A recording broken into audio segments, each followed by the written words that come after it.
So সবাই একটু mute থেকেন। আহ, ঠিক আছে, আসসালামু আলাইকুম এন্ড ভেরি গুড ইভিনিং এবং সকলকে আজকে ক্লাসে শুভেচ্ছা। আমি একটা স্লাইডের একটা ডিসকাশন স্লাইডের 4-5 নম্বর স্লাইডটি প্রথম এনে এই ডিসকাশনটা শুরু করছি। আপনারা খেয়াল করেছেন এখানে একটা আইএফআরএস পড়াবো, তার একটা ব্যাকগ্রাউন্ড বলছি। এই এই আইএফআরএস এর ব্যাকগ্রাউন্ডটা হচ্ছে লিজ নিয়ে। কেউ আপনারা কেউ বলতে পারবেন যে কোন আইএফআরএস নিয়ে ডিসকাস করবো আজকে? Sir lease IFRS 16। Hmm, thank you. IFRS 16। So IFRS 16 এমন একটা আইএফআরএস যে প্রত্যেকটা প্রতিষ্ঠানের, সেটা ব্যাংক হোক, ইন্স্যুরেন্স কোম্পানি হোক, ম্যানুফ্যাকচারিং হোক, সবারই লাগে। এখন অনেকেই এটা বুঝতে পারেন না যে কিভাবে লাগে, কেন লাগে।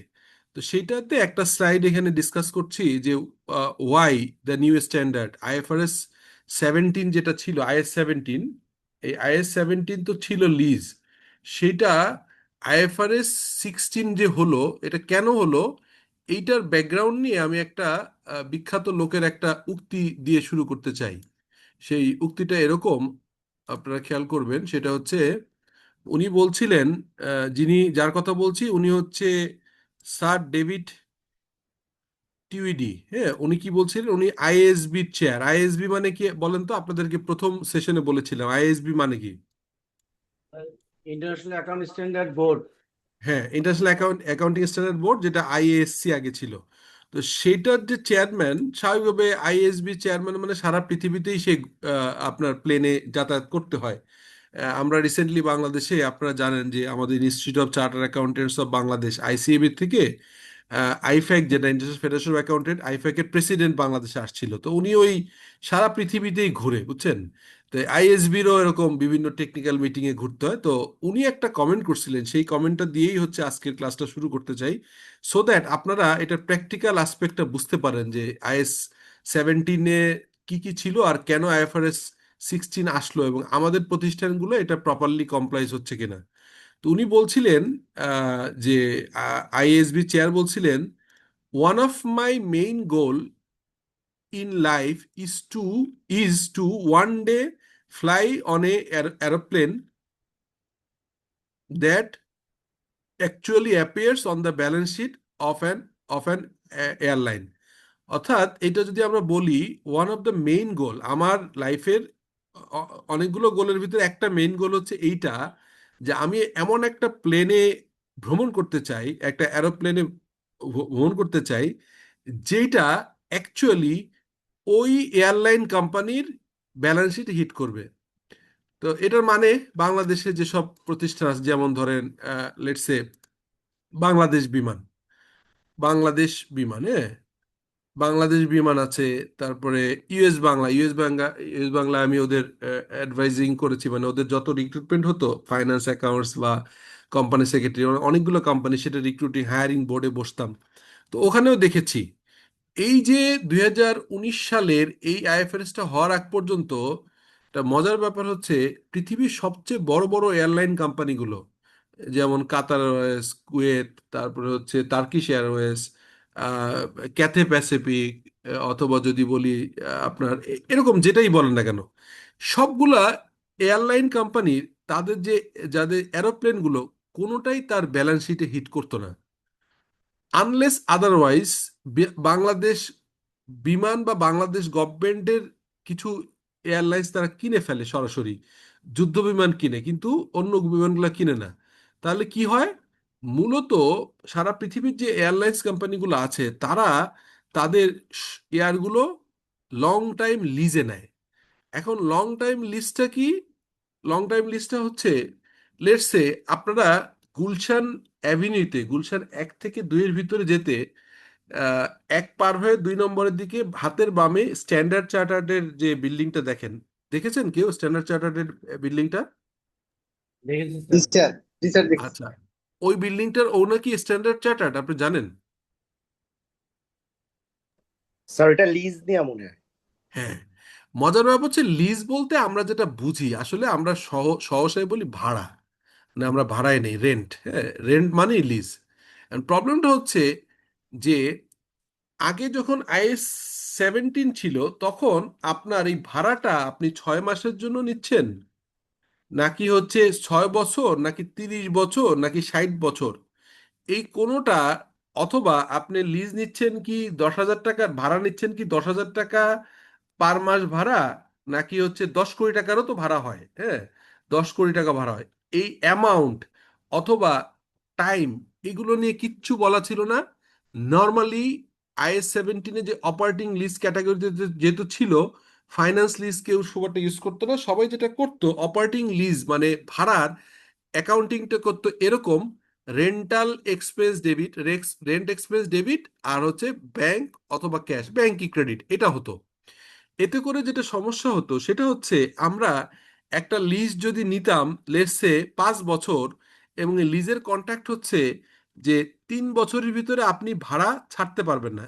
খেয়াল করেন, খুব মজার একটা বিষয়, আপনি একটা 5 বছরের জন্য লিজ নিলেন, লিজের কন্ট্রাক্ট থাকলো যে আপনি 3 বছরের ভাড়া অ্যাডভান্স দিবেন।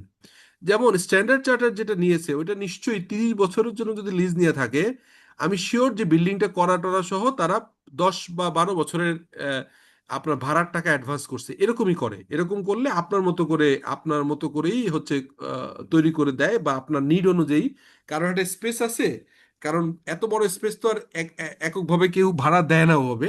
যেটা হয় নিশ্চয়ই ওই বিল্ডিং করবার সময়ই হচ্ছে স্ট্যান্ডার্ড চার্টারের সঙ্গে ওদের চুক্তি হয়েছে যে ভাই, আপনার জায়গাটা আছে, আপনি বিল্ডিং করে দেন, আমরা যেহেতু, আমাদের নিয়ম হচ্ছে, আমরা যেহেতু এখানে ইনকর্পোরেটেড কোম্পানি না, অর্থাৎ standard charter still in Bangladesh, HSBC standard charter, তারা কিন্তু এখানে বাংলাদেশ ব্যাংকের রুলস রেগুলেশন ফলো করে বাংলাদেশে কোম্পানি ফর্ম করে ব্যাংকিং ব্যবসা করছে না, তারা আসলে এখানে ব্রাঞ্চ অফিস হিসেবে করছে। যদিও এটা হয়তো থাকবে না, এটা উঠে যাবে, এটা এই রুলটা হয়তো কোনো একটা সময় আসবে যে বাংলাদেশে ব্রাঞ্চ করে এত বড় ব্যবসা করা যাবে না, ব্রাঞ্চের যে নিয়ম সেটা এরা মেনটেন করে না, অনেক বড় ব্যবসা করে।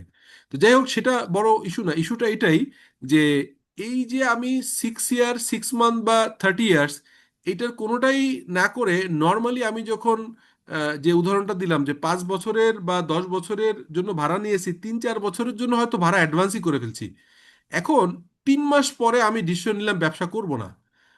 এখন তো বলেন তো, যদি নন ক্যান্সেলেবল লিজ হয়, চুক্তি ছিল যে আপনি 6 বছরের জন্য 6 ইয়ারের হচ্ছে এগ্রিমেন্ট, আর ভাড়া নিছেন হচ্ছে 2 ইয়ার্সের অ্যাডভান্স দিছেন, 2 ইয়ার্সের ভাড়ার পরিমাণ অ্যাডভান্স দিছেন।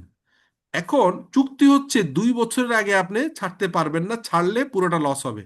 এখন ব্যবসা করে কোনো একটা মানে কঠিন একটা প্রবলেমে পড়লেন, যেটা আনঅ্যাভয়েডেবল সিচুয়েশন, আপনি 2 মাসের মাথায় ব্যবসাটা ক্লোজ করবেন, তাহলে এই স্পেসটা ছাড়লে আপনাকে কি 2 মাস এর ভাড়া দিয়ে 22 মাসের টাকা কি ফেরত দিবে কি দিবে না বলেন তো? না স্যার কি মনে দিবে হয়? না। স্যার ওই দিবে মালিক না, স্যার ওই সময় দিবে না স্যার।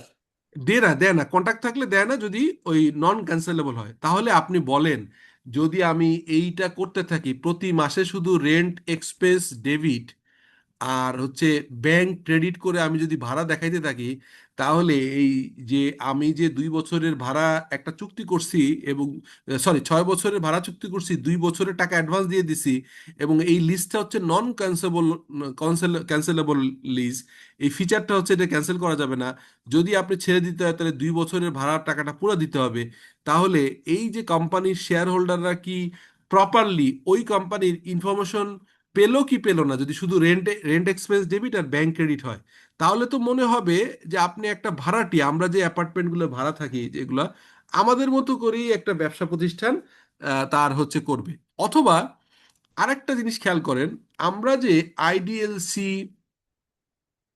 IPDC, এরকম অনেক অনেক কোম্পানি থেকে আপনার আমাদের কোম্পানিগুলো লিজে গাড়ি নেয়।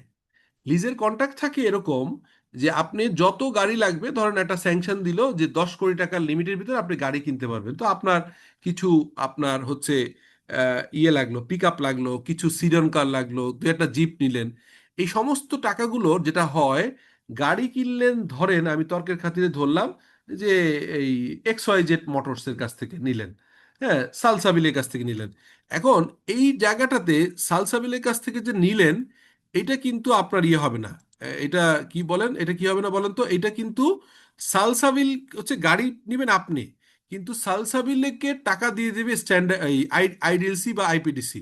তাহলে এখন বলেন, আহ, গাড়ি নিচ্ছেন আপনি, টাকা দিচ্ছে আইডিএলসি আইপিডিসি। তো এখন এই যে এই সালসাবিলের কাছে যখন কিনছেন, তাহলে গাড়ির রেজিস্ট্রেশন কার নামে হবে? আপনার নামে হবে না আইপিডিসি আইডিএলসির নামে হবে বলেন তো? স্যার এখানে আইপিডিসির নামে হবে, জয়েন্ট নামে হবে আর কি।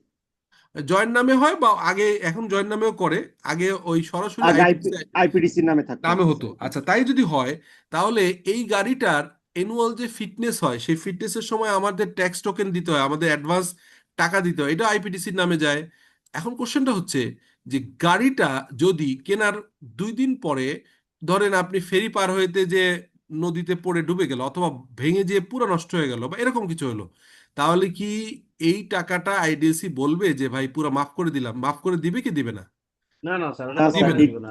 দিবে না। তার এইটা মানে তার পেমেন্টটাকে দিতেই হবে। দিতে হবে। তাহলে মজার ব্যাপার দেখেন, আমি অ্যাজ এ কোম্পানি যদি লিখতাম যে এটা আমার অ্যাসেটে, আমি এই গাড়িটা আমার অ্যাসেটে ঢুকাই নাই, এটা যেহেতু লিগ্যাল ফর্মে এখন তো আইনগতভাবে আপনার নামে হয় নাই স্যার। রেজিস্ট্রেশন হয়েছে হচ্ছে আইডিএলসি আইপিডিসির নামে, আর আমি হচ্ছে এই গাড়িটা হচ্ছে আপনার ইয়ে করতে পারি নাই, এই মানে আমরা এখনো আমাদের নামে আসেনি। কখন আমাদের নামে আসবে? যখন আমাদের লোন রিপেমেন্ট হয়ে যাবে, তখন আমরা রেজিস্ট্রেশন আমাদের নামে দিবে।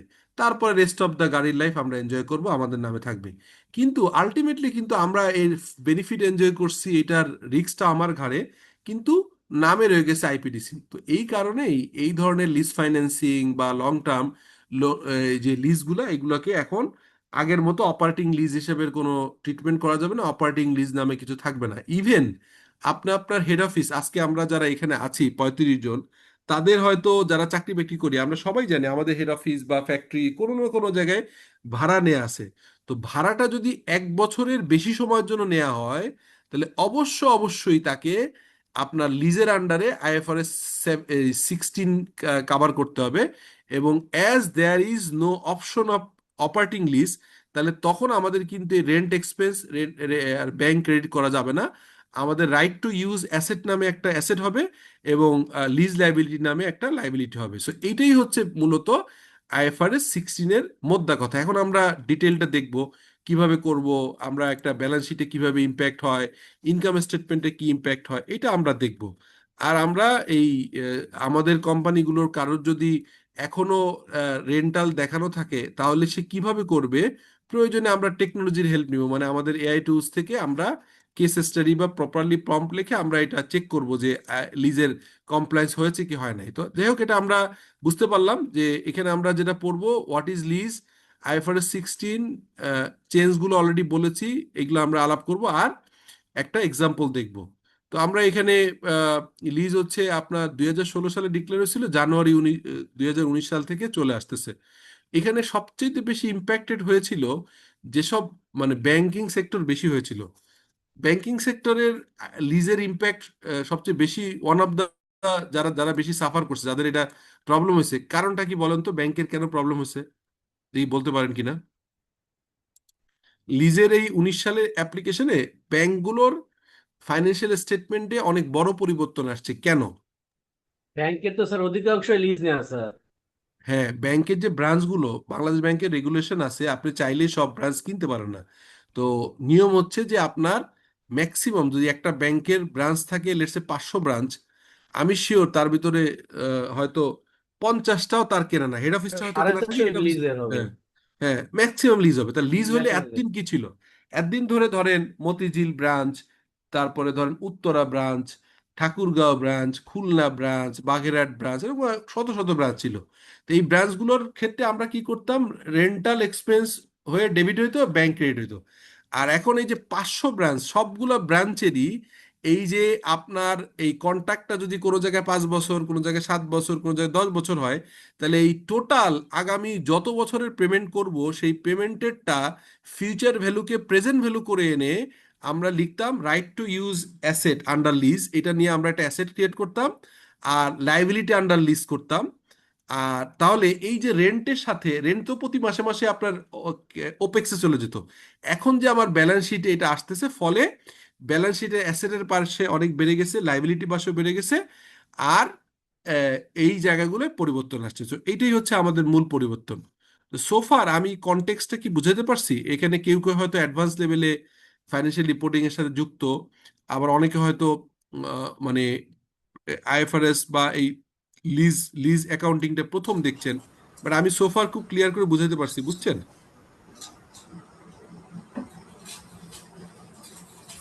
কোনো কোশ্চেন আছে? আচ্ছা, না থাকলে আমরা আগাই। ওকে, তাহলে প্রথম হচ্ছে আমাদের লিজ কি এটা বুঝতে হবে। A lease is a contractual arrangement calling for the lessee, যে হচ্ছে যে একজন থাকে লিজি ইউজার, যে ইউজ করে তার নাম লিজি, আর যিনি লিজ দেয় তার নাম হচ্ছে lessor, for use of an asset, property, building or vehicle আর common asset that are leased, industrial or business equipment is also lease. আচ্ছা, এখানে আমরা আগের যে ছিল, আগের যে IS-17 ছিল, তখন আমি দেখালাম যে অলওয়েজ লিজের ক্ষেত্রে কি হইতো, রেন্টাল নামে প্রফিট লস হিট হইতো আর ক্যাশ চলে যেত, এখানে কোনো রকম কোনো আপনার ব্যালেন্স শিট পড়তো না। কিন্তু এখন যখন আমরা ব্যালেন্স শিটের এটাকে অ্যাসেট এবং লাইবিলিটি আনবো, তখন আমাদের অনেকগুলো জিনিস পরিবর্তন আসে। অ্যাসেট টার্নওভার মানে, অ্যাসেট টার্নওভার মানে হচ্ছে উপরে টার্নওভার বা সেলস, নিচে অ্যাসেট। যেহেতু অ্যাসেট এখন বেড়ে গেছে, অতএব আগের থেকে অ্যাসেট টার্নওভার, তারপর হচ্ছে প্রফিট অ্যাসেটের, 100 টাকার অ্যাসেটে আগে 5 টাকা প্রফিট ছিল, তো আগে তো অ্যাসেট লিজটাকে অ্যাসেট আকারে আনা হয় নাই, এখন 5 টাকা প্রফিটের এগেনস্টেই হয়তো অ্যাসেট হয়ে গেছে 120 টাকা। তার মানে এই রেশিওগুলো এবং অ্যাসেট লাইবিলিটি, ডেট লাইবিলিটি, এইগুলো চেঞ্জ হয়ে গেছে। গিয়ার রেশিও মানে, গিয়ার মানে হচ্ছে লোন রেশিও বলে। তার মানে আপনি যে হচ্ছে মানে লাইবিলিটি আন্ডার লিজ অব্লিগেশন, তাহলে ডেট বাড়তেছে মানে হচ্ছে লাইবিলিটি বাড়তেছে, এইখানেও অনেক পরিবর্তন। অর্থাৎ এর এর মাধ্যমে বোঝানোর চেষ্টা করলাম যে IS-17 ছিল অফ ব্যালেন্স শিট ফাইন্যান্সিং, যেটা এই আমরা একটা ফাইন্যান্সিং পেতাম, মানে একটা গাড়ি লিজ নেওয়া অথবা একটা বড় জিনিস লিজ নেওয়া, এর মাধ্যমে যেটা হতো সেটা হচ্ছে আমরা ব্যালেন্স শিটে এইটাকে অ্যাসেট আকারেও দেখাতে হতো না, লাইবিলিটি আকারেও লাইবিলিটিও দেখাতে হতো না, শুধু রেন্টাল বা ওপেক্স আকারে চলে যেত। কিন্তু যখন IFRS 17 ইমপ্লিমেন্টেশন হয়েছে, সরি IFRS 16 হয়েছে, যখন IFRS 16 মানে লিজ, এটা করার মাধ্যমে আমাদের ব্যালেন্স শিটে একটা বড় পরিবর্তন আসছে। তো এটা আমরা দেখলাম। এখন আমরা একটা, এগুলো না, আমরা সরাসরি একটা এক্সাম্পল দেখতে চাই। হ্যাঁ, আমরা একটা এক্সাম্পলের মাধ্যমে আমরা জিনিসটা শিখতে চাই। এরকম ওই যে প্লেনের, অলরেডি আমি বলছি যে রিজেন্ট অ্যাভারেজের উদাহরণ দিয়েছিলাম, যে এখানে আপনার তাদের প্লেনগুলো যখন নিজেদের রাইট টু ইউজ অ্যাসেট নামে আসছে, তখন ব্যালেন্স শিটে অনেক বেশি বেড়ে গেছে।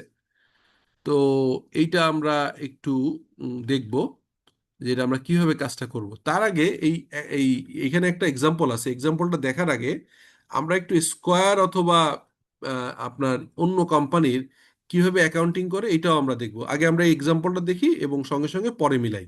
তো এখানে একটা এক্সাম্পল আছে, এক্সাম্পলটা হচ্ছে, imagine you want to rent some space in the warehouse for storing your goods. You'd like to enter into a 3 years central contract. তাহলে এখন বলেন তো যে আপনার লিজ যে IFRS 17, এখানে কি সব সব ভাড়া, এভরি ভাড়া কি লিজ হবে নাকি কোনো এক্সেপশন আছে? Is there any exception? Are there any exception? কোনো এক্সেপশন আছে? বলেন তো। আমার কোশ্চেনটা বুঝতে পারছেন? যে আপনার বুঝছি স্যার। সবগুলো, জি, এক্সেপশন আছে স্যার, এক্সেপশন আছে স্যার। হ্যাঁ, এক্সেপশন দুইটা। একটা এক্সেপশন হচ্ছে যে আপনার এই ভাড়াটা যদি 1 বছরের কম সময়ের জন্য নেন, তাহলে আপনাকে এই লিজের এই কমপ্লেক্স অ্যাকাউন্টিংটা করতে হবে না। আপনি নর্মালি 1 বছরের কম সময়, 8 মাস, 9 মাস, 6 মাস এরকম যদি নেন, তাহলে এইটার জন্য আপনাকে কোনো লিজ অ্যাকাউন্টিং করতে হবে না, নর্মালি রেন্ট দেখালে চলবে। এটা হচ্ছে অপশন 1। অপশন 2 হচ্ছে আপনি এমন কিছু জিনিস আপনার হচ্ছে লিজ নিলেন, যেইটা যেটা অ্যামাউন্টটা অ্যাসেট ক্যাপিটালাইজেশন থ্রেশহোল্ড, অর্থাৎ একটা কোম্পানির পলিসি থাকে। যেমন ধরেন আমাদের একটা পিএলসি কোম্পানি বিশ্লেষণ, আমাদের হচ্ছে যে আমরা 1 লাখ টাকার উপরের কোনো একটা পারচেস, যেটা লাইফ টাইম 1 বছরের বেশি ইউজ হবে, 1 বছরের বেশি ইউজ করা লাইফ টাইম এবং 1 লাখ টাকার বেশি ভ্যালুর অ্যামাউন্টকে আমরা অ্যাসেট হিসেবে করব। কোনো কোনো বড় প্রতিষ্ঠান হয়তো বলতে পারে যে 10 লাখ টাকার উপরের গুলাকে আমরা অ্যাসেট নিব এবং অবভিয়াসলি 10 লাখ টাকা প্লাস তার লাইফ টাইম মোর দেন 1 বছর, 1 ইয়ার প্লাস হইতে হবে। তো এইটাকে বলা হয় অ্যাসেট ক্যাপিটালাইজেশন ক্রাইটেরিয়া। এখন কোনো কোম্পানির যদি 10 লাখ টাকা তার থ্রেশহোল্ড থাকে যে এর নিচে হইলে আপনার লিজ হিসাবে ট্রিট হবে না, উপরে হইলে সরি এই এর উপরে হইলে অ্যাসেট হিসাবে ট্রিট হবে, তাহলে আমি লিজ যদি নেই আর অ্যামাউন্টটা যদি হয় হচ্ছে 8 লাখ টাকা, তাহলে এখানে আমাদেরকে লিজ অ্যাকাউন্টিং করতে হবে না। তাহলে মোদ্দা কথা দাঁড়ালো, বছর হচ্ছে 1 বছরের বেশি হলে লিজ হবে, আর অ্যামাউন্টটা ফিক্স নাই, অ্যামাউন্টটা হচ্ছে যে যে কোম্পানির জন্য করবেন সেই কোম্পানির অ্যাসেট হিসেবে পরিগণিত, অ্যাসেট হিসেবে আপনি ধরে নেবেন এটা একটা মিনিমাম থ্রেশহোল্ড থাকে। কোনো কোম্পানি হয়তো বলে যে 20,000 টাকার উপরের জিনিস এবং 1 বছরের বেশি সময় ইউজ হবে এরকম জিনিসকে আমরা অ্যাসেট বলবো। কোনো জায়গায় হয়তো বলবো 1 লাখ, কোনো জায়গায় হয়তো 10 লাখ। তো কোন কোম্পানির কতটুকু উপরে অ্যাসেট হবে এটা আমরা সেই কোম্পানির জন্য প্রযোজ্য। বাট আমরা যদি বলতে পারি 1 বছরের বেশি যাবে এরকম একটা অ্যাসেট যেটা আপনি রেন্টাল করব বা করছি। আরেকটা হচ্ছে এই অ্যামাউন্টটা যেন আপনার এই হয়, আপনাকে যেটাকে আমরা বলি হচ্ছে যে অ্যাসেট ক্যাপিটালাইজেশনের ক্রাইটেরিয়ার উপরের অ্যামাউন্ট হয়, তাহলে আমরা এটাকে লিজ হিসেবে নিব। আর এর চেয়ে কম হইলে লিজ হিসেবে না দেখায় আগের মতো রেন্টাল দেখাবো।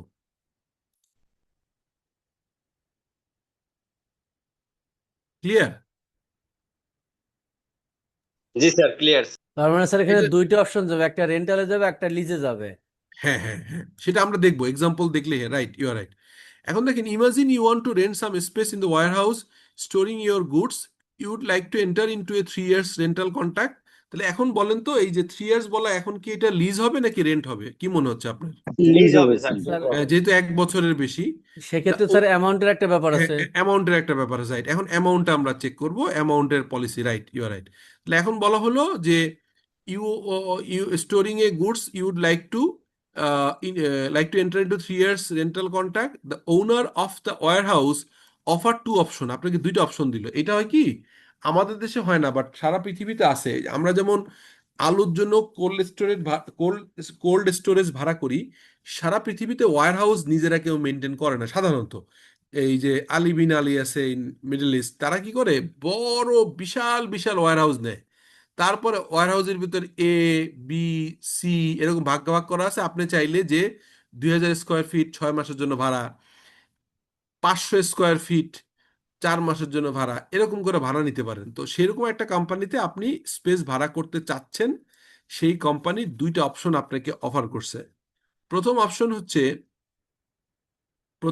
হচ্ছে আপনাকে you will occupy a certain area of XYZ। তার মানে এই যে এক্স XY, তার মানে XY কিউবিক মিটার, মানে আপনি যে ওয়্যার হাউসটা যাচ্ছেন সেই ওয়্যার হাউসের, লেটস সে এখানে XY লিখছি, তো মানে এটা 500 কিউবিক মিটার হইতে পারে, 1,000 কিউবিক মিটার হইতে পারে, তাহলে 500 কিউবিক মিটার ধরলাম।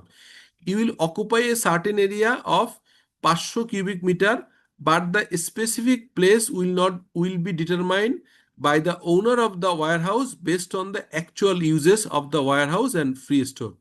তার মানে অপশন ওয়ানে বলতেছে যে আপনার ভাড়া একটু কম লাগবে, আপনি একটা কাজ করতে পারবেন যে আপনার 500 মিটার লাগে, 500 কিউবিক মিটার লাগে, মানে কিউবিক মিটার মানে হচ্ছে দৈর্ঘ্য, প্রস্থ এবং উচ্চতা। তো এরকম একটা ওয়্যার হাউস পেলেন যেটা 500 কিউবিক আপনার মিটার। তো সেই জায়গাটা যখন খালি থাকবে এই অংশে, তখন এখানে রাখবেন।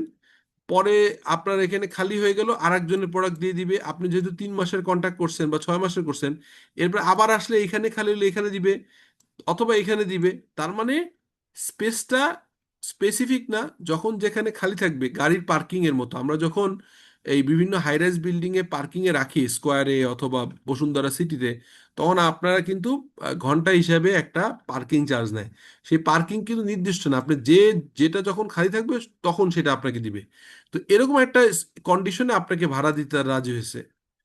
আর একটা কন্ডিশন হচ্ছে ইউ উইল অকুপাই, আপনি অকুপাই করবেন, মাল থাকুক আর না থাকুক আপনার নামে থাকবে, স্পেস থাকবে। ইউ উইল অকুপাই ইউনিট নং 13, মানে আপনি এখানে অনেকগুলো, এই ওয়ার হাউসে অনেকগুলো সৃষ্টি আছে, 1, 2, 3, 4, 13 নম্বরটা আপনি হচ্ছে রাখবেন। তাহলে 13 নম্বরটাকে করে দিছে। আর XY মানে ধরলাম 500 কিউবিক মিটার। তো 500 কিউবিক মিটার এবং 13 নম্বর স্পেসটা আপনাকে দিল। A of that warehouse, ঠিক আছে, sector A of the place is assigned to be the place is assigned to you and no one can change it during the duration of the contract, অর্থাৎ এই কন্ট্রাক্টটা যদি 1 বছর হয় অথবা 6 month অথবা 2 বছর, এই বছরের ভিতরে এই এ নাম্বার হচ্ছে আপনার সেক্টরের এক্সওয়াই এক্সওয়াই মানে ধরলাম 500 কিউবিক মিটার, সে এই এখানে থাকবে, এটাই ফিক্স। আপনি প্রোডাক্ট রাখলেও আপনার, না রাখলেও আপনার জন্য ডেজিগনেটেড। আর উপরেরটা বলছে যখন যেখানে খালি থাকবে আপনাকে দিবে, সে দিবে, দিবে না এমন না। 3 মাসের চুক্তি করলে 3 মাসে যতবার প্রোডাক্ট রাখবেন 500 কিউবিক মিটারের ভিতরে ততটুকুই জায়গা দিবে, কিন্তু জায়গাটা ফিক্স না, যখন যেখানে খালি তখন সেখানে দিবে। এখন অপশন 1 এবং অপশন 2, এই দুইটাই কি লিজ হিসাবে মনে হচ্ছে নাকি একটা মনে হচ্ছে অথবা কোনোটাই মনে হচ্ছে না? আপনি কি একজন বলেন তো কোনটাকে লিজ বলে মনে হচ্ছে? স্যার 2 নম্বরটা লিজ হলে অপশন 2 নম্বরটা টুটা স্যার। প্রথমটা না। মনে হচ্ছে। হুম, অ্যাবসলিউটলি ইউ আর রাইট, এটা অপশন 2। অপশন 1টা লিজ হবে না, অপশন 1 হলে রেন্টাল হবে, যখন যেভাবে রাখলেন রেন্টাল। অপশন 2 হচ্ছে রেন্টাল। তো এখানে একটা কোশ্চেন থাকে, কোশ্চেনটা এটা আপনি যেটা বললেন, এটা কোশ্চেন থাকে হচ্ছে both the contract look like lease contract and indeed in both case you would book the rental payment on expense in profit or loss under IAS 17। IAS 17 অনুযায়ী দুইটি আপনি রেন্টাল দেখাইতেন, কিন্তু IFRS 16 অনুযায়ী, under new IFRS 16 you need to assess whether the contract contain lease as defined in the IFRS 16. The first thing you would like at you would look at is whether an underlying asset can be identified. অর্থাৎ যখন আপনি একটা wire হাউসের এরকম ওয়্যারহাউসটা এত বড়, এর ভিতরে আপনি 1 2 3 4 5 এরকম করতে করতে করতে 50টা কিউবিকেল আছে, আপনি নির্দিষ্ট যদি হয় তাহলেই আপনার লিজ হবে। যেমন ক্যান অ্যান অ্যাসেট আইডেন্টিফাইড, তো আপনি যদি এরকম নির্দিষ্ট জায়গা পান স্পেসিফিক, তাহলে লিজ হবে, আর তা না হলে লিজ হবে না। ওই আগের স্লাইডেরই একটা কন্টিনিউশন, আপনারা যেহেতু বুঝতে পেরেছেন, এটা নিয়ে আর খুব বেশি আলোচনা করবার তেমন কিছু নাই। স্যার আরেকটা বিষয় আছে, লিজের সাথে কি বলেন। স্যার, এই যে আমরা যেমন রেন্টে টিডিএস বিডিএস কাটি, লিজের সাথে টিডিএস বিডিএস কাটার ইস্যু আছে স্যার? হ্যাঁ, এখন যেটা হচ্ছে লিজও তো একটা পেমেন্ট, রেন্টের মতোই। ইনকাম ট্যাক্স অথরিটি বলছে যে আগে যেহেতু রেন্টাল ছিল, আপনি লিজ অ্যাকাউন্টিং করছেন for your IFRS compliant purpose এবং ফাইন্যান্সিয়াল রিপোর্টিং পারপাস। আপনার এই লিজ আপনি IFRS কমপ্লাই করেন, আমার কোনো আপত্তি নাই, কিন্তু আমি অ্যাজ ইনকাম ট্যাক্স অথরিটি, আপনার যেরকম ফ্যাক্টরির রেন্টের জায়গা হইলে ভ্যাট নাই, কমার্শিয়াল হইলে ভ্যাট আছে, আর TDS তো আছেই, তো এইখানে আমি, আপনি IFRS 16 করেন নাকি আগের IAS 17 করেন, এটা হচ্ছে ফাইন্যান্সিয়াল রিপোর্টিং অথরিটি দেখবে, CA ফার্ম দেখবে, অথরিটি CA ICAB দেখবে, কিন্তু আমরা এগুলো বুঝি না। আমরা বুঝি হচ্ছে যে আগের মতোই এটা রেন্টাল ট্রিট করব, আগের মতোই অ্যাপ্লিকেবল ট্যাক্স ভ্যাট হবে। তার মানে আপনার কোশ্চেন ইয়েস, এটাকে ট্যাক্স ভ্যাট আগের মতোই হবে। আপনার অ্যাকাউন্টিং আমরা এটা হয়তো লিজ আকারে আনছি, বাট তারা এটাকে দেখবে রেন্টের মতো করেই। তার মানে স্যার লিজ হোক রেন্ট হোক ওই টিডিএস নীতি কর্তনের করবেই, যার চাই হোক যাই হোক না কেন। Right, right. সো এখানে একটা একটা এক্সাম্পল দেখলে আমরা বুঝতে পারবো। হ্যাঁ, এটা কি এক্সাম্পল? Annual rental payment. আর কারেন্সি মানে হচ্ছে এখানে যে কোনো কারেন্সি, ইন্টারন্যাশনাল, আমাদের এখানে বিডিটি, সো আমরা এখানে বিডিটি 10,000 টাকা, বিডিটি, আমরা একটা বিডিটি 10,000 টাকা including A cleaning service, all payment in এরিয়ার। পেমেন্ট ইন এরিয়ার মানে হচ্ছে স্যার মাসে স্যার একটা বছর। প্রশ্ন করতে চাচ্ছিলাম স্যার। বলেন, বলেন, বলেন। স্যার ধরেন একটা 3 বছরের জন্য আমি একটা এগ্রিমেন্ট করলাম। হুম, হুম, এখন এগ্রিমেন্টে যদি এমন কোনো ক্লোজ থাকে মালিক দিয়ে দেয় যে যে কোনো সময় যদি মালিক বলে আমাকে ছেড়ে দিতে হবে, এক্ষেত্রে হুম। কি লিজ হবে বা হবে না, এরকম কিছু কন্ডিশন আছে? হ্যাঁ, এখন এইটা একটা ইন্টারেস্টিং জিনিস বলছেন, যেহেতু আপনি 3 বছরের করে মালিক যে কোনো সময় ছাড়তে বলতে পারবে, তার মানে এখানে আসলে লিগের ভিতরে, লিজের ভিতরে একটা আপনাকে সুযোগ দিয়েছে, আপনি এটা ক্যান্সেলেবল লিজ হিসেবে ট্রিট করে আপনি ধরতে পারেন যে কোনো সময় ছাড়তে পারে। মানে আমি হয়তো 6 মান্থ করে একটা টার্ম দেখালাম, তো 6 মান্থ করে যদি দেখাই বা 3 মান্থস করে ধরলাম, যে 3 মাস পর পর আমি ধরে নিলাম যে 3 মাস ইউজ করছি, হয়তো নোটিশ পিরিয়ড দিল যে যে কোনো সময় ছাড়তে হবে, কিন্তু আমি হয়তো 2 মাসের নোটিশ পিরিয়ড দিব। তখন আপনি ট্রিট করতে পারেন যে যেহেতু এটা আমি 3 বছরের চুক্তি হলেও আমি কনফার্ম না, আমার ভাড়া আছে 2 মাসের অ্যাডভান্স দেয়া, সে 2 মাস পর্যন্তই সে হচ্ছে এটার হচ্ছে নোটিশ পিরিয়ড দিয়ে সে আমাকে উঠতে বলবে, সেই ক্ষেত্রে আপনি এটাকে লিজ হিসেবে না নিয়ে রেন্ট হিসেবে দেখাইতে পারেন। সাবজেক্ট টু যে অডিটর আপনার যে যে কোম্পানি যদি এটা লিস্টেড ইয়ে হয়, এটা যদি কোনো প্রাইভেট লিমিটেড কোম্পানি বা পাবলিক লিমিটেড কোম্পানি হয়, তাহলে এই ট্রিটমেন্টের সাথে অন্য অন্য সাবস্টেন্সগত মানে কন্টেক্সটের বিষয়গুলো চেক করার জন্য অডিটরও চেক করে দেখবে যে আসলে এটা ট্রু সেন্সে আপনি কি এই চুক্তিটার লিখিত আছে কিনা, নাকি মৌখিকভাবে বলছে।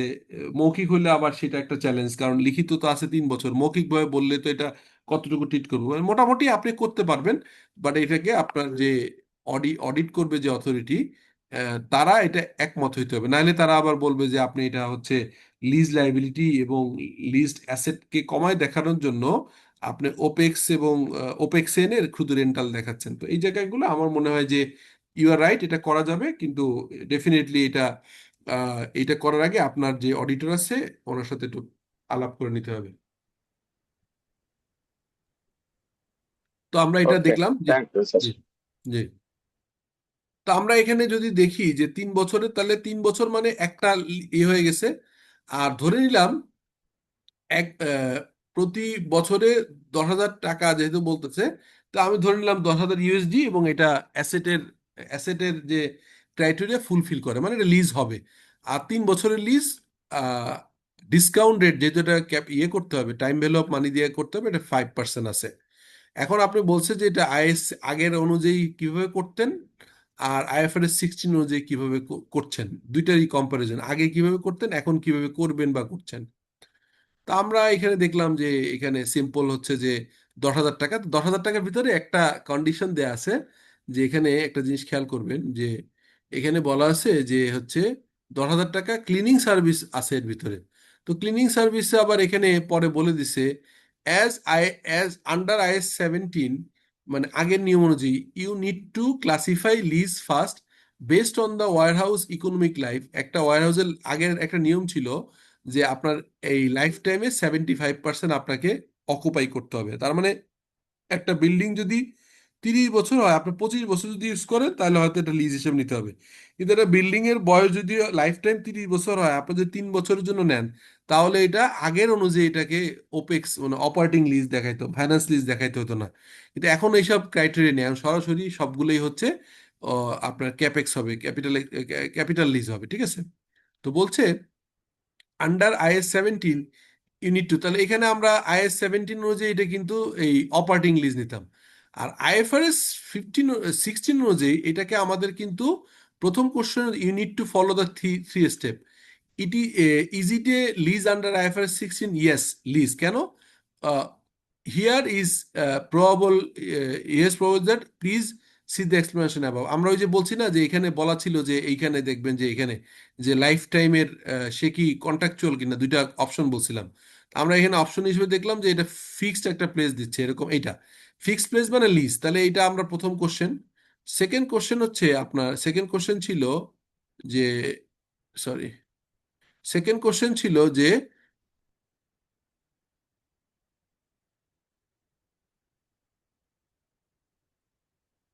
এক্সাম্পলটায় যাই আবার। তো আমরা এটা দেখতে পেলাম। আরেকটা জিনিস এখানে মাথায় রাখতে হবে, সেটা হচ্ছে যে ক্লিনিং সার্ভিস যদি থাকে, এখানে একটা বলা ছিল যে আপনার 10,000 টাকা, you you find out that it would be able to rent out similar. আপনি এই যে এই কি বলে, আপনি যে স্পেসটা নিলেন না 10,000 টাকা, ওর এই কন্ডিশন আছে যেহেতু শপ ইন শপ বা রেন্ট ইন রেন্ট, মানে একটা বড় স্পেসের ভিতরে আপনি একটা জায়গা নিছেন। এখন আপনি এই স্পেস পরিষ্কার করার জন্য একটা যদি ক্লিনার নেন, তাহলে আপনার কস্টলি হয়ে যায়। ওরা যেহেতু আপনার একটা কমন অনেক জায়গায় স্পেস রেন্ট দেয়, ওরা বলতেছে ভাই আমাদের কমন লোক নিয়ে আসে, তুমি একটা কাজ করতে পারো, তুমি এই 10,000 টাকার ভিতরেই আমার উইকলি একবার হচ্ছে ক্লিন করে দিবে, ওয়ান্স ইন এ উইক, এই অপশন নিতে পারো। আপনি নিয়ে নিলেন। এখন নিলে এখানে একটা কাহিনী আছে, আগে এগুলো দেখতে হতো না, এখন দেখতে হয় যে এই ধরনের সার্ভিস হলে দুইটাকে আলাদা করতে হয়, কারণ এই রেন্টাল সার্ভিসটা হচ্ছে লিজ এলিমেন্ট, আর এই ক্লিনিং সার্ভিসটা হচ্ছে নন লিজ। তো এখন আপনি কি এখানে বলা হয়েছে you find out that you would be able to rent the similar unit, মানে যেটা শুধু যদি আপনার ক্লিনিং সার্ভিস ছাড়া স্পেস ভাড়া দেওয়া হয় তাহলে ভাড়া দিতে পারে 9,000 টাকায়। আর ক্লিনিং সার্ভিসটা আলাদাভাবে কস্টিং হয়, আপনি যদি বাইরের থেকে নেন তাহলে 1500 টাকা। এই 1500 আর 9,000 যোগ করলে হয় 10,500। কিন্তু দুইটা সার্ভিস যেহেতু এক জায়গা দিয়ে নিচ্ছেন, একটা ইকোনমিক অফ ইয়ে আছে, বেনিফিট আছে। যে লিজ দিচ্ছে উনি তো একজন ক্লিনার নিয়ে বা দুইজন ক্লিনার নিয়ে পুরো হয়তো 50টা স্পেস মানে ক্লিন করে দিচ্ছে, অতএব সেখানে তার ইকোনমিক অফ স্কেল আছে, আপনার মতো একজন আলাদা লেবার নিতে হবে না যার কস্ট পড়ে 1500 টাকা। এই কারণে এই দুইটা মিলে একবারে 10,500 হওয়ার কথা থাকলেও ওই অথরিটি তাদেরকে 10,000 টাকায় দুইটা মিলে একটা কম্বো অফার দিছে। এইটাকে বলা হয় লামসাম পারচেজ বা লামসাম কন্ট্রাক্ট। সেটাকে স্পেসিফিক আইডেন্টিফিকেশন মেথড দিয়ে আলাদা করতে হয়। কিরকম আলাদা? আপনি এখানে হিসাব করলেন যে 10,500 যদি টোটাল খরচ হয়, তার ভিতরে রেন্ট হচ্ছে 9,000, তাহলে একে কত আর হচ্ছে আপনার ইয়েতে কত, তাতে করে আপনি পেয়ে গেলেন যে রেন্টাল, অ্যাকচুয়াল রেন্টালের জন্য হবে 8,571 টাকা পার ইয়ার। আর আপনার যে ক্লিনিং সার্ভিস দিচ্ছেন সেটাও আপনি এইভাবে করবেন যে 10,500-র ভিতর যদি 1500 টাকা হয়, ঐকিক নিয়ম টাইপ কিরকম, যে টোটাল কস্ট যদি 10,500 হয়, তাহলে রেন্টাল খরচ 1500, একে কত আর হচ্ছে 10,000-এ কত। তাহলে 10,000-এ কি হবে, উপরে করবেন 1500 আর নিচে যাবে হচ্ছে 10,500, আর গুণ করবেন 10,000, এটা করলে আসবে হচ্ছে এই 8,500। সো 8,571। এইভাবে করে আমাদের বের করতে হয়। আবার একই জিনিস 10,500 যদি টোটাল হয়, রেন্টাল হয় যদি 1500, তাহলে সেটা হিসাব করলে এটা হবে এই যে 1500-র ভিতরে হবে 1,429। সো এই দুইটাকে, লিজ এবং নন লিজ এলিমেন্টগুলোকে আলাদা করে বের করতে হবে যদি আপনি IFRS 16 প্রপারলি কমপ্লাই করেন। তো এটা একটা বিষয় বলার ছিল। আর সেকেন্ড যেটা বলবো, আমি ওইখান থেকে ব্যাক করছিলাম যে আমাদের হচ্ছে এটা, এই যে কন্ডিশনটা বলে দিলাম যে আপনার 2 বছরে, সরি, 12 মাসের বেশি হইতে হবে, আর অ্যাসেটের লো ভ্যালু, অর্থাৎ এখানে হচ্ছে অ্যাসেট ক্যাপিটালাইজেশন ক্রাইটেরিয়ার উপরে হইতে হবে।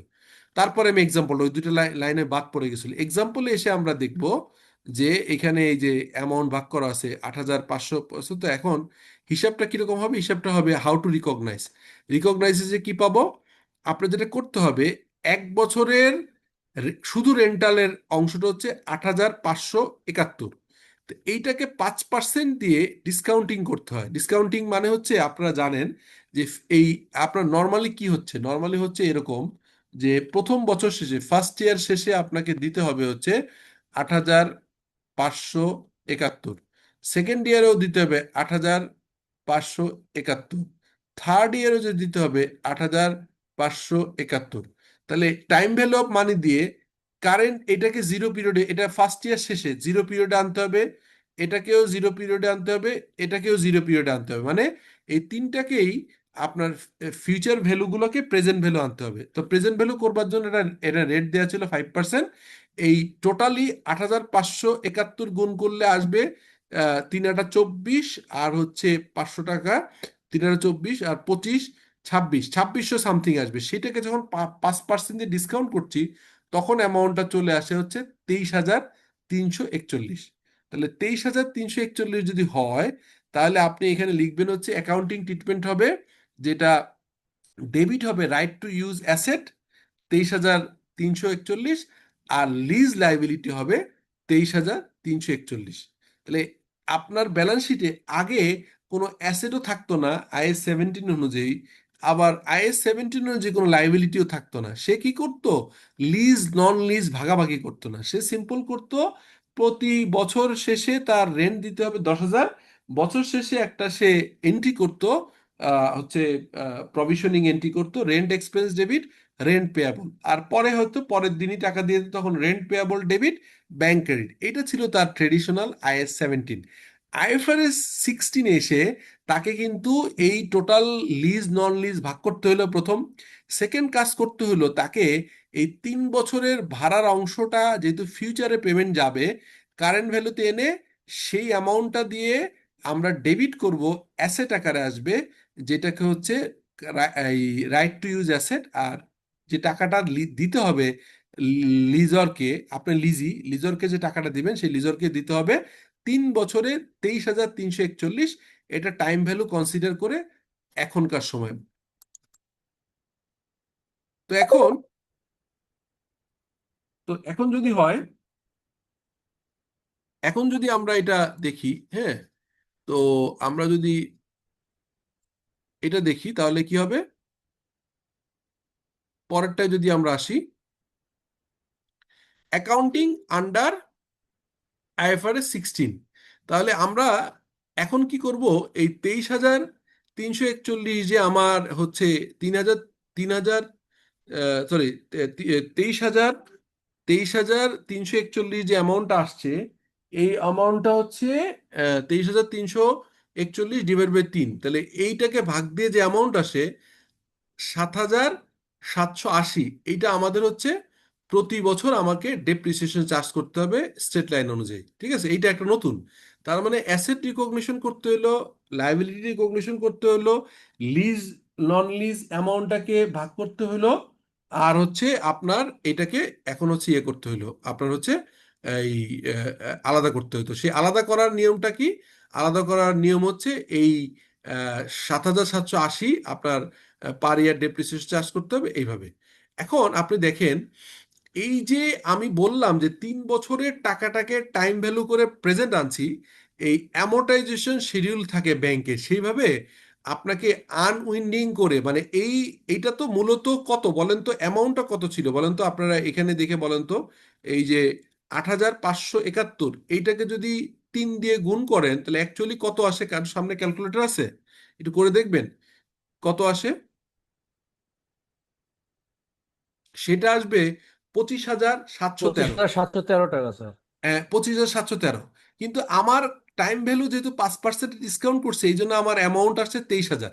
তো যেটা হয়, এরকম একটা অ্যামোর্টাইজেশন শিডিউল সবাই করতে হয়। আমরা যারা লোন নেই আমরা জানি যে প্রথম প্রিন্সিপাল অ্যামাউন্ট এবং ইন্টারেস্ট ভাগ করতে হয়। তাহলে এই 23,341-এর উপরে 5% করলে আসে 1,167, এটা আমার ফার্স্ট ইয়ারের ইন্টারেস্ট। আর টোটাল পেমেন্ট আমরা করব হচ্ছে 8,571, আর ওইখানে তো 1500 1,429 টাকা তো দিবই। তাহলে আমার আসলে 23,000 আহ, আপনার 23,341 টাকা থেকে মূলত এই দুইটা, এটা হচ্ছে লিজ পেমেন্ট আর এই অ্যাকচুয়াল, এ তো আমার হচ্ছে এই ইন্টারেস্ট বাদে বাদ বাকিটা আমার হচ্ছে লিজ লাইবিলিটি থাকলো। পরের বছরে ওপেনিং আসবে 15,937, এইটাকে আবার 5% করলে আসে হচ্ছে 797। তো এরপরে এটা বাদ দিলে আমার লিজ লাইবিলিটি সেকেন্ড ইয়ার শেষে থাকে 8,161। এই 8,161-র উপর 5% যদি করি তাহলে হচ্ছে 408 টাকা। আর ফুল পেমেন্ট হয়ে গেলে আমার 3 বছরে আপনার পেমেন্ট হয়ে যায় 25,713। আর আমার ইন্টারেস্ট এক এক বছরে, প্রথম বছরে ইন্টারেস্ট বেশি, দ্বিতীয় বছরে আর একটু কম, তৃতীয় বছরে অনেক কম। আর আমার অ্যাসেটটাও জিরো হয়ে যায়, লায়াবিলিটিও জিরো হয়ে যায়। এখন চ্যালেঞ্জটা হচ্ছে, আগেরটা অনুযায়ী যদি করতাম ফ্ল্যাট প্রতি বছর আমার রেন্টাল হইতো 10-10-10, 3 10-30, বাট এখন কিন্তু হচ্ছে ভিন্ন। এখন কিরকম হচ্ছে, আগের যদি করতাম IS-17 অনুযায়ী তাহলে আমাদের হয়তো প্রথম বছরে 10,000, দ্বিতীয় বছরে 10,000, তৃতীয় বছরে 10,000, এবং এখানে কোনো কিন্তু ইয়ে হতো না। আর এখানে কি হচ্ছে দেখেন, আমি যদি এটাকে পাশাপাশি দেখানোর চেষ্টা করি, এইখানে দেখেন IS-17 অনুযায়ী প্রথম বছর 10,000, দ্বিতীয় বছর 10,000, তৃতীয় বছর 10,000, 3 10-30। আর এইখানে কিন্তু ডিফারেন্ট হচ্ছে, প্রথম বছরে রেন্ট যাচ্ছে, সরি ইন্টারেস্ট যাচ্ছে 1,167, দ্বিতীয় বছরে যাচ্ছে 797, তৃতীয় বছরে 404, মানে এক এক বছরে এক এক রকম করে খরচ হচ্ছে। তাহলে IFRS 16 অনুযায়ী যদি করি তাহলে ফ্ল্যাট একই রকম না হয়ে একটু ভিন্ন হবে, বাট অল টুগেদার এক হবে। কিরকম হবে দেখেন, 3 বছরের টোটাল ইন্টারেস্ট হচ্ছে 2,372, 3 বছরের টোটাল ডেপ্রিসিয়েশন হচ্ছে 23,341, আর 3 বছরের ক্লিনিং চার্জ 1429 টাকা করে গুণ করলে আসে 4287, তাহলে যোগ করলে হয় 30। তাহলে 30-30 মিলবে, কিন্তু ব্যালেন্স শিটের চেহারাটা আর ইনকাম স্টেটমেন্টের চেহারাটা দুইটা অনুযায়ী ভিন্ন হয়ে যাবে। আমি আশা করি আপনাদেরকে বুঝাইতে পারছি জিনিসটা, মানে এই আমি স্লাইডগুলো দিয়ে দিব, আপনারা আরেকবার দেখে নিয়েন, এই ক্যালকুলেশনগুলো চেক করে দেখেন, এবং আপনারা দেখবেন এখানে প্রথম বছর শেষে হয়তো 10,000 টাকার জায়গায় 10,800 হবে, দ্বিতীয় বছরে 10,000, আর তৃতীয় বছর হবে 9,200। তার মানে আগের অনুযায়ী যে ফ্ল্যাট 10,000 হতো, এখন আর এটা হবে না। তো এইটা কিভাবে আমরা চেক করব? আমরা এটা চেক করি হচ্ছে এইভাবে, আপনারা দেখেন, যদি আমি যে কোনো একটা একটা এক্সাম্পল আমরা করতে পারি, আমি একটা ইয়েকে করতেছি, চ্যাট জিপিটির হেল্প নিচ্ছি, যে স্যার একটা প্রশ্ন করতে পারি?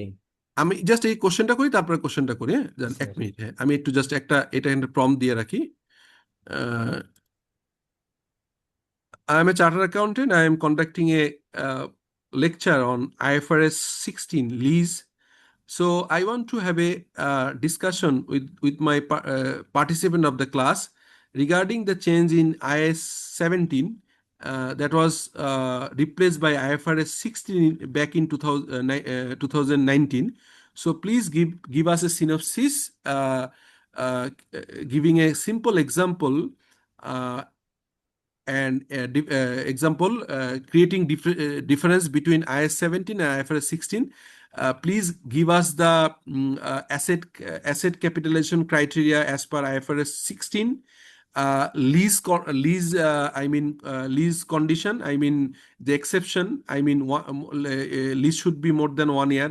Less than 1 year asset is basically exempted from the lease, so that should be treated rental as before. And also another exception is less than the amount of the capital asset capitalization criteria. So please, according to this overall discussion, please give us a synopsis about the lease 17, IAS 17 lease, the previous one, which was replaced by IFRS 16. Please give us a example with professional scenario analysis and detail. Thank you. হ্যাঁ, আপনি কোশ্চেনটা এখন করেন please.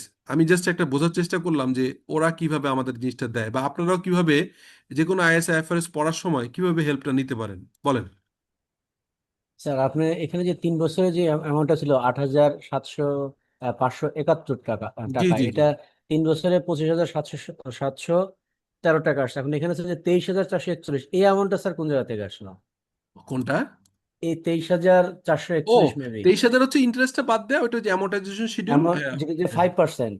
হ্যাঁ হ্যাঁ, এখন এই দেখেন ফাইভ, আমি, যদি স্যার 25,713 টাকা থেকে 5% বাদ দেয়, সেক্ষেত্রে এখানে আসছে হচ্ছে বারো না ওভাবে 1200। হবে না তো, ওইভাবে স্টেট লাইন হবে না তো, হবে আপনার না যেটা স্যার? করতে হবে, হ্যাঁ, ওইটা হচ্ছে কি, আপনি দেখেন 5% 1 বছর, এটাকে টাইম ভ্যালু অফ মানে দুইটা জিনিস ঘটে। একটা হচ্ছে এটাকে বলে অ্যানুইটি, একই অ্যামাউন্ট দিয়ে আপনি এখনই একটা অ্যানুইটি, জাস্ট আমি আরেকটা জিনিস আপনি দেখেন, আপনাকে ইয়ে করে দিই, যে 5%-এ আপনি একটা জিনিস দেখেন, যে অ্যানুইটি বলে একটা কথা আছে, এটা তো আমি পেয়ে গেলাম, এটা আমি আলাপ করতেছি। এখন আরেকটা জিনিস আলাপ করি।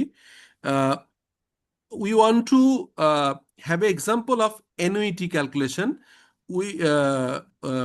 We are paying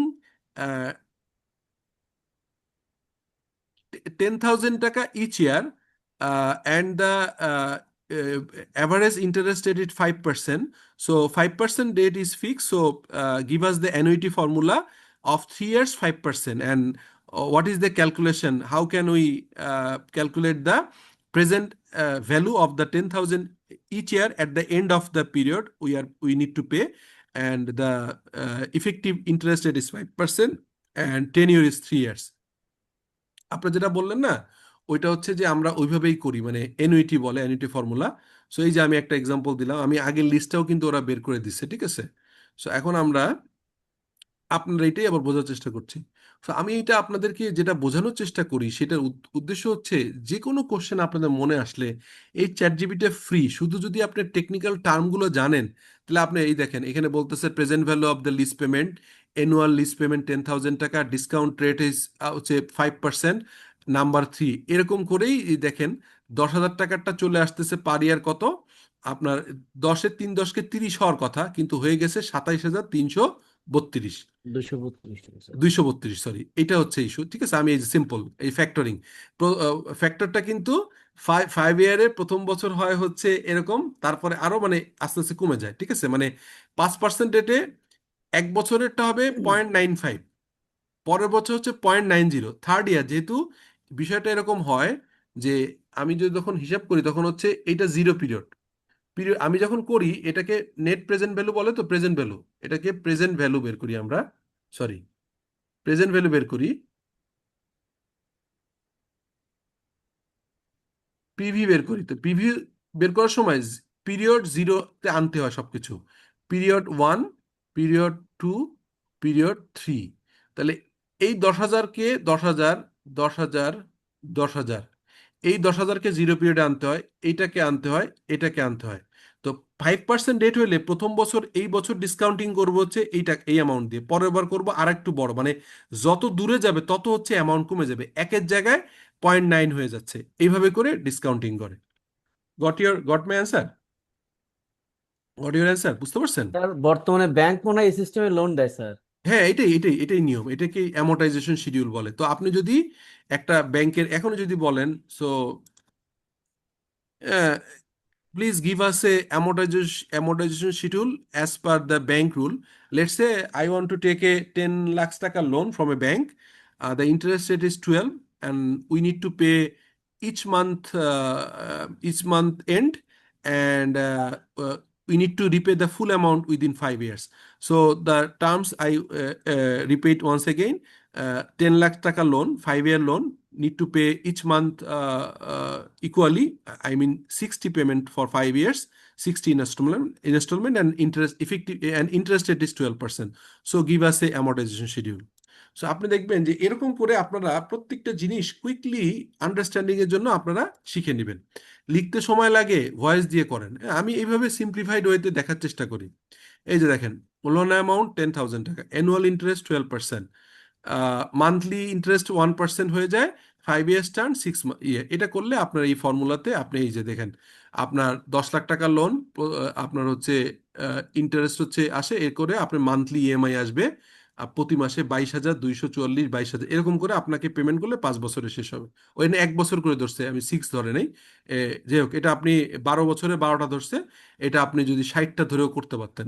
আমি যেভাবে বলছি সে এটা 12টা ধরে নিছে, মানে 12টা ধরছে আপনার, কিন্তু এটা 1 বছরেরটা করছে, সরি 1 বছর করছে। তার মানে 10 লাখ টাকা লোন নিলে আপনাকে আসলে এইভাবে করে আপনার পেমেন্ট করে যেতে হবে। এখানে সে মনে হয় এটাকে কত বছর ধরছে, 5 ইয়ার্স। তো 5 ইয়ার্সে আপনি যদি এই 22,244কে আপনি গুণ করেন, তো আপনার হচ্ছে 22,244 কত, 22,244 ইন্টু হচ্ছে কত আপনার 60, তাহলে অ্যামাউন্ট আসবে দেখবেন কত। হুম, অনেক অ্যামাউন্ট আসবে। কিন্তু আমরা এই নর্মাল অ্যামাউন্ট আসে কত দেখেন, 10 লাখ টাকা লোনে দিতে হচ্ছে, আমি ফ্র্যাকশনটা ধরিনি, তাও 13,34,000, চৌত্রিশ হাজার ছয়শো চল্লিশ টাকা তার মানে প্রায় 3,40,000 টাকা এক্সট্রা দেওয়া লাগতেছে আপনার এটার জন্য। ঠিক আছে, সো জাস্ট এটা আমি বোঝানোর চেষ্টা করলাম, মানে আপনাদেরকে, যারা আজকে আমাদের সাথে 35 জন আপনারা আছেন, একটু কাইন্ডলি এইভাবে করে একটু সময় নিয়ে, যেটা বুঝতেছেন না আমার লেকচার, আমার শিট নিয়ে, এই যে যে স্টাইলে আমরা প্রম্পটগুলো করতেছি, প্রম্পটগুলো মনে হবে প্রম্পটিং এর উপরে অনেক ট্রেনিং অনেকে করে, আসলে কিছুই না। এটা হচ্ছে আপনি টেকনিক্যাল বিষয়টা বুঝতে পারছেন কিনা, এবং সেইটা ওই যে তৈরি করছে তাকে বোঝাতে পারছেন কিনা, তাহলেই হয়ে যাবে। সো আমি আপনাদেরকে এইটাও দিয়ে দিব, আমি যে প্রম্পটটা লিখলাম এইটাও আমি দিয়ে দিব। এটা একটু প্রপার প্রয়োজনে এটা আমি এটাকে প্রম্পট আকারে আপনার তৈরি করে দিতে পারি, মানে এটাকেই আমি কিন্তু এখন বলতে পারি, এটা কিন্তু নতুন করে এটা বলে দিতে পারতাম যে আমি এটা ভয়েস দিয়েছি, তুমি এটাকে প্রফেশনাল প্রম্পট তৈরি করে দাও, ওই তৈরি করে দিবে। তো এরকম করলে, যাই হোক, এটা তো বড় ইস্যু না, আপনারা রেজাল্টটা পেলেন, এখানে একটা এক্সাম্পল ক্রিয়েট করা আছে, এটা আমি দিয়ে দিচ্ছি আপনাদেরকে। আর একটা জিনিস হচ্ছে, আপনাদের ওই ইয়েটা পিপিটি শিটটা দিব আপনারা একটু, এটা যেহেতু প্রত্যেকটা কোম্পানিরই 1 বছরের বেশি ভাড়া নেওয়া আছেই, তো সেই জন্য আপনাদের প্রত্যেককেই লাগে। তো আমার রিকোয়েস্ট হচ্ছে যে আপনারা এটা একটু হচ্ছে একটু ইয়ে করবেন, মানে আমার রিকোয়েস্ট হচ্ছে যে আপনারা একটু একটু ইলাস্ট্রেটিভ আকারে চেক করবেন, যে এটা আপনার মানে আলাদা একটা এক্সাম্পল ক্রিয়েট করবেন, এআই হেল্প নিবেন, একটু এক্সারসাইজ করবেন। ঠিক আছে, আইএফআরএস 16 ক্লাস নোট। কুইকলি আপনারা কিন্তু এই কাজগুলো করতে পারবেন। সো সোফার আজকের ক্লাসটা আমরা একটু প্রতি ক্লাসেই আমরা কিন্তু টেকনোলজির হেল্প নিচ্ছি, এবং ক্লাসটা আমরা খুব লম্বা করি না। আপনারা খেয়াল করছেন আমি ক্লাসটা 1 থেকে 1 ঘন্টা 5 মিনিট 10 মিনিটে নিই। প্রয়োজনে সংখ্যা বাড়াইতে রাজি আছি, কিন্তু লার্নিংটা 1 সপ্তাহ পরে হচ্ছে। হ্যাঁ, তো আমার সাথে পড়ার একটা সুবিধা হচ্ছে আমি যেভাবে নিজে করি, যেভাবে এটা সিম্পলিফাইড করার চেষ্টা করি, আপনাদেরকেও সিমিলার ভাবেই বোঝানোর চেষ্টা করি। হয়তো যারা খুব অ্যাডভান্স লেভেলে জানেন তারা হয়তো একটু বিরক্ত হতে পারেন যে স্যার এইভাবে ধরে ধরে কেন বলতেছে। সো আসলে অনেকে অনেক কিছু জানেন, আবার একটু কিন্তু আমাদের একটু ধরে ধরে শিখতে হয়, তাহলে লার্নিংটা কিছু কিছু জিনিস হয়তো একটু আহ, জানা জিনিসই আবার রিলার্ন হয়। এটা করতে করতে আমরা এই সাবজেক্ট, তাহলে IFRS 16-এর টোটাল কনটেক্সটে কিন্তু আমি এখানে আপনাদের পড়িয়েছি, আবার একটা ইলাস্ট্রেশন তৈরি করছি, এটা আপনারা দেখে নিন। যদি এইটা দেখে যদি কোনো বুঝতে অসুবিধা হয়, হ্যাঁ, তাহলে আপনারা নেক্সট ক্লাসে আমার সাথে ডিসকাস করেন। আজকে আর আমি ডিটেইল আলাপ করলাম না, যেহেতু আপনাদের তরিকাটা দেখলাম। এটা দিয়ে আপনি প্রয়োজনে প্রম্পটাও আমি কপি করে দিচ্ছি আপনাদেরকে। প্রম্পটাও যেটা লিখলাম ওইটাও কপি করে দিলাম। আপনিও এই চ্যাট জিপিটি না লিখে ফ্রি ক্লডে অথবা অন্য একটা টুলসে এটা দিয়ে দেখতে পারেন যে কি ধরনের ইলাস্ট্রেশন তৈরি করে। ওইটা একটু দেখে নিলেন, তাহলে আপনার নলেজটাকে পার্মানেন্ট হবে ব্রেনে। এই কারণে আমি এইভাবে একটু দেখার চেষ্টা করি। সো তো কোনো ভাইয়া, কোশ্চেন? জি, হ্যাঁ, জি বল। আমার জার্নাল গুলা কি হবে ওগুলো একটু আমাকে যদি একটু বলে দিতেন ও, আমাদেরকে। হ্যাঁ, জার্নালটা যে তো এই যে প্রত্যেকটা। আমি অলরেডি, জার্নাল তো এখানেই আছে আপনার এই যে স্লাইডে। আপনি এখানে যে জার্নাল দেখালাম না, এখানে জার্নাল ছিল। আপনার হচ্ছে জার্নালটা হবে রাইট টু ইউজ অ্যাসেট। যেমন আপনি এখানে 3টা জার্নাল। ফার্স্ট হচ্ছে যে যখন প্রথম জার্নাল করবেন তখন জার্নাল হবে, আচ্ছা আপনি জার্নালগুলো আমি ওদেরকে বলি। Please give us the sample journal entry for recognition of the lease. I mean, debiting the right to use asset and crediting the lease liability. And this is the first recognition journal, and then subsequent measurement and subsequent measurement and annual payment entries, journal entries. Please give us the sample journal entries. তো কোশ্চেনটা হচ্ছে যে আপনার journal এন্ট্রিগুলো এখানে আছে, তারপর আমি আপনাকে একটু দেখিয়ে দিচ্ছি।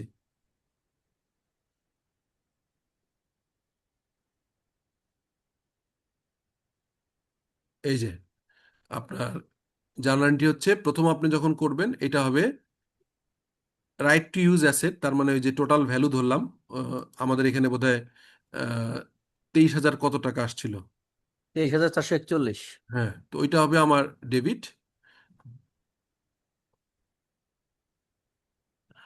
এটা আমার ডেবিট।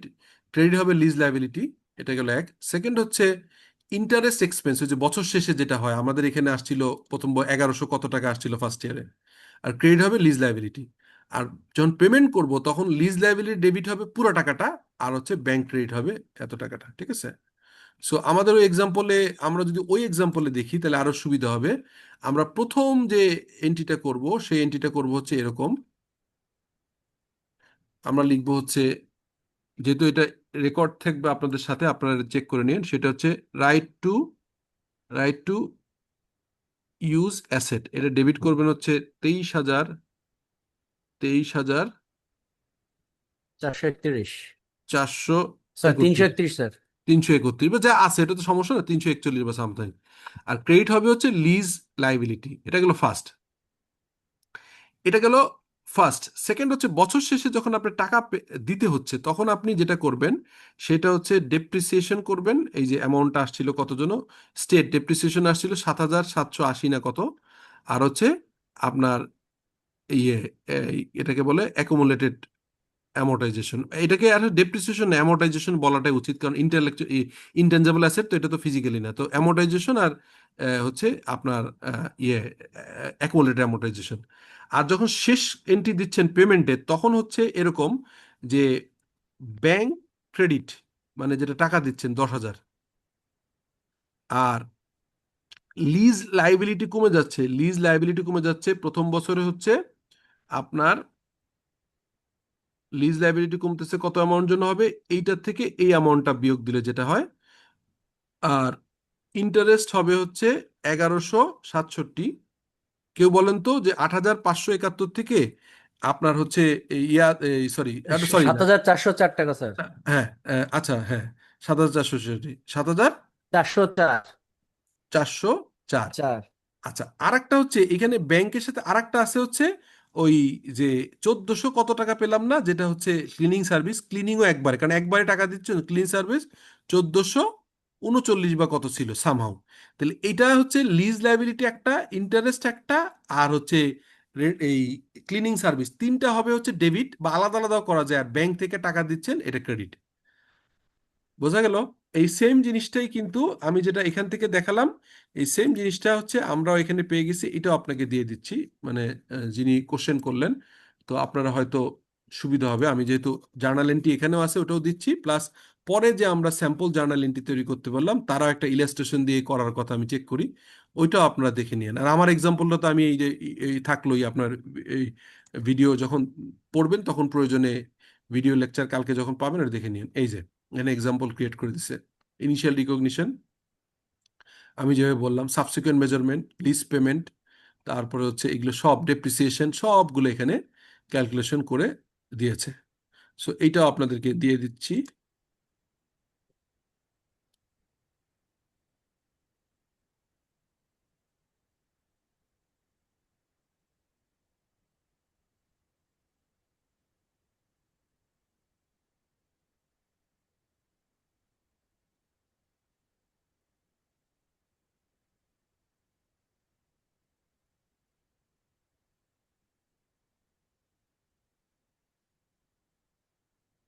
ঠিক আছে, এক্সাম্পল অফ জার্নাল এন্ট্রিজ আমরা দিয়ে এখানে আপনাকে পেস্ট করে দিচ্ছি, সো দ্যাট আপনারা এই জিনিসটা একটু চেক করে দিন।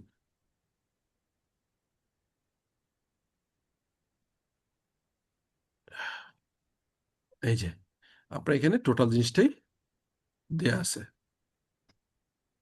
ওকে, এনি কোশ্চেন? আমি এখনই দিয়ে দিচ্ছি আপনাদের গ্রুপগুলোতে,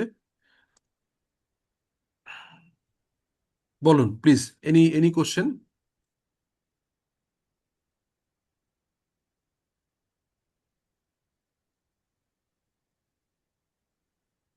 সাজিদুলকে দিই, কারণ যে যে গ্রুপ দিয়ে জয়েন করছেন ওই গ্রুপে দিয়ে দিবে।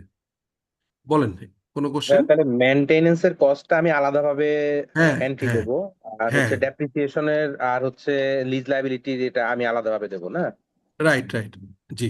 আলাদা করে দেওয়াও তো যায়, একটা এন্ট্রি না দিয়ে আলাদা আলাদা আলাদা, হ্যাঁ, লেজারে দিয়ে করে প্রত্যেকটা রাখবো। এখানে যে কোনো এন্ট্রি, এটাকে আমরা যেমন কমপ্লেক্স কম্পাউন্ড বলি না, অ্যাকাউন্টিং এও যদি আপনি ডেবিট একটা আইটেম হয়, ক্রেডিট যদি তিনটা হয়, তাহলে একটা ডেবিটের এগেন্সে তিনটা ক্রেডিট দিয়ে একটা জার্নালও করতে পারেন, আবার ভেঙে তিনটা জার্নাল করতে পারেন। সিমিলারলি ধরেন ক্রেডিট একটা আইটেম, ডেবিটের তিনটা আইটেম, তো আপনি চাইলে উপরের তিনটা ডেবিট লিখে একটা ক্রেডিট করতে পারেন, অথবা আপনি সবগুলো একবারে আপনার হচ্ছে ডেবিট ক্রেডিট করতে পারেন, মানে সবগুলো আলাদা আলাদা করে তিনটা তিনটা সেপারেট এন্ট্রি করতে পারেন। ঠিক আছে? আচ্ছা, তো ভালো লাগলো আজকে সেশনটা আপনাদের সাথে ফ্রাইডেতে জয়েন করে। ইনশাল্লাহ নেক্সট আবার দেখা হবে, নেক্সট ক্লাসে দেখা হবে। স্যার স্যার একটু ইয়ে ছিল, কি বলেন? বলেন। লাস্ট ক্লাসে স্যার হচ্ছে একটু ইয়ে চাইছিলাম যে ফিক্সড অ্যাসেটের অ্যাডজাস্টমেন্টের একটা ভিডিও দিতে চাইছিলেন, যদি কোনো ফিক্সড বছর ভুল অ্যাসেটের, করে সেটা পরবর্তী বছরে অ্যাডজাস্ট দিয়ে ঠিক করা যায়। ও আচ্ছা, এটা আমি তাহলে ভুলে গেছি, আপনি আরেকবার একটু বলবেন, আমি এখন করছি, কি বলেন? আমি এটা মনে হয় নাই করা, আমার করতে হবে, বলেন তো কি এটা, আরেকবার একটু কাইন্ডলি বলবেন। স্যার কোনো বছর ফিক্সড অ্যাসেট ফার্স্ট ইয়ারে হ্যাঁ, যখন ইয়া করে রিকগনাইজ করতে যায়, ভুল করছে অ্যামাউন্টটা, আচ্ছা আচ্ছা, পরবর্তী বছরে যে ওটাকে অ্যাড করতে ঠিক করার জন্য কিভাবে এটা করবে। ওকে ওকে, মানে আচ্ছা, তাহলে আমি বুঝতে পারলাম, দেখি আপনি আপনি বললেন যে আমি ঠিক করছি কিনা, আমরা দেখি। সেটা হচ্ছে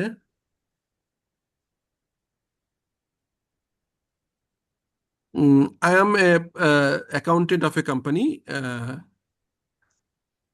I fail to recognize a fixed asset, plant property equipment, in previous period. Let's say 5 years back, I should recognize the asset, the entity as an asset, but I forget to, or I wrongly miss the accounting entry. Now, in current year, the auditor or the internal auditor, they identified that we wrongly omitted a asset figure. So now what will be the, I mean, accounting treatment as per IS 8 uh, error correction, and in the context, please give us a example with the detailed notes and synopsis, and please create a hypothetical scenario so that we can easily understand. দারুন। এটা কি দেয়, না হলে আমি ওই real কোনো account থেকে তৈরি করে দিব। আপনি যেটা বলছেন আপনার তো পুরোটা আমি যেটা বুঝে থাকি যদি হয় তাহলে সে এখানে বলবে, আর না হলে আমরা আপনার কনটেক্সটটা আপনি বলছিলেন যে হোয়াটসঅ্যাপে দিবেন। এখানে একটা এক্সাম্পল ক্রিয়েট হচ্ছে omission of property plant and equipment পিপি।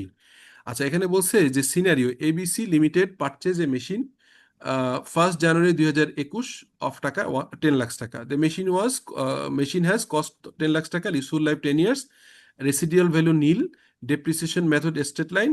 এইটা হওয়ার দরকার ছিল প্ল্যান্ট প্রপার্টি ইকুইপমেন্টে। As a result PPE was understand, কিন্তু এটা আপনি মানে আন্ডারস্টেটেড, আপনি এটা অ্যাকাউন্টিংটা করেননি, এটা আপনার উচিত ছিল। আনফর্চুনেটলি আপনি এটা unfortunately the account fail to record the following entry, মানে প্ল্যান্ট প্রপার্টি ইকুইপমেন্ট ডেবিট করার কথা ছিল ব্যাংক অথবা ক্রেডিট অথবা অ্যাকাউন্টস পেয়েবল, আপনি এটা করতে পারেন নাই। As a result PPE understated, depreciation was never charged, retained earnings were incorrect, financial statement 2021 থেকে 25 contained a material error, একটা ম্যাটেরিয়াল এরর হয়েছে। During 2026 audit, the internal auditor discovered the omission. So what standard should be applied? This is not a change in the accounting estimate. It accounting estimate na. This is not a accounting policy change. This is a prior period error under IS 8. এটাও সে identify করে দিল। IS 8 requires retrospective correction, যেটা আমি পড়িয়েছিলাম আপনাদেরকে, unless ইট ইমপ্র্যাকটিকেবল, এটা বলেছিলাম। তাহলে কি হবে, ক্যালকুলেশন অ্যাকুমুলেট ডেপ্রিসিয়েশন যেটা হওয়া দরকার ছিল 10 লাখ, এভরি ইয়ার্সে ডেপ্রিসিয়েশন হওয়া দরকার ছিল 10 বছরে 1 লাখ টাকা করে প্রতি বছর। 5 ইয়ার্সে আপনি অলরেডি এটা অ্যাকাউন্টিং এন্ট্রি দেন নাই, যে কারণে 5 বছরের ডেপ্রিসিয়েশন হয় নাই। সো না হওয়ার কারণে 5-10কে 1 লাখ ইন্টু 5 মানে 5 লাখ টাকা আপনি হচ্ছে এখন নেট ক্যারিড অ্যামাউন্ট দেখাইতে হবে 5 লাখ, আর এই অ্যাকুমুলেটেড ডেপ্রিসিয়েশন হচ্ছে রিস্টেটেড করতে হবে হচ্ছে ওপেনিং ব্যালেন্স। তো as at 1st January 2006 the company should show PPE 10 lakh টাকা, অ্যাকুমুলেটেড ডেপ্রিসিয়েশন 5 লাখ টাকা, ক্যারিং অ্যামাউন্ট 5 লাখ টাকা। The cumulative impact of 5 lakh টাকা of missed depreciation is reflected throughout opening retained earnings together with the recognition of the omitted asset. তাহলে এখানে কি হবে, আপনাকে এখন যেটা করতে হবে, জার্নাল এন্ট্রি ওপেনিং অ্যাডজাস্টমেন্ট হবে। If the supplier was already paid in 2021, ধরেন টাকা দিয়ে ফেলছেন, and the payment has been recorded correctly, payment করা হয়েছে, for example debited and incorrect expense, অর্থাৎ অ্যাসেট না করে কোনো একটা এক্সপেন্সকে আপনি করছেন, the correcting entry should be plant property equipment 10 lakh টাকা ডেবিট হবে, অ্যাকুমুলেটেড ডেপ্রিসিয়েশন যেহেতু 5 বছর আপনি ডেপ্রিসিয়েশন চার্জ করেন নাই সেটা এখন হচ্ছে ক্রেডিট হবে, আর রিটেন আর্নিংস যেহেতু কম চার্জ করছেন সেই কারণে 5 লাখ টাকা যে আপনি করে আসেননি এটা আপনার হচ্ছে রিটেন আর্নিংসে যাবে। So this is the solution. এবং কেন রিটেন আর্নিংস এখানে ডিটেইল করা আছে। ক্লিয়ার, বোঝা গেল? জি স্যার। আমি তাহলে এই এক্সাম্পলটা আপনাকে দিচ্ছি, আপনি একটু পড়েন, যদি তারপরেও আপনার অসুবিধা হয় তাহলে আমি প্রয়োজনে নেক্সট ক্লাসে এইটা অথবা আরো আপনার কনটেক্সটে আপনি যদি এক্সাম্পলটা আমাকে লিখে দিতে পারেন অথবা আপনি টেক্সট লিখে তৈরি করেন, আমি আপনাকে বুঝাই দিতে পারবো। হয়তো বুঝতে অসুবিধা হবে কিন্তু আপনি তো প্রম্পট তৈরি করতে পারবেন, তাই না? এটা হচ্ছে আপনার এখানে লেখেন হচ্ছে IS 8 এরর কারেকশন।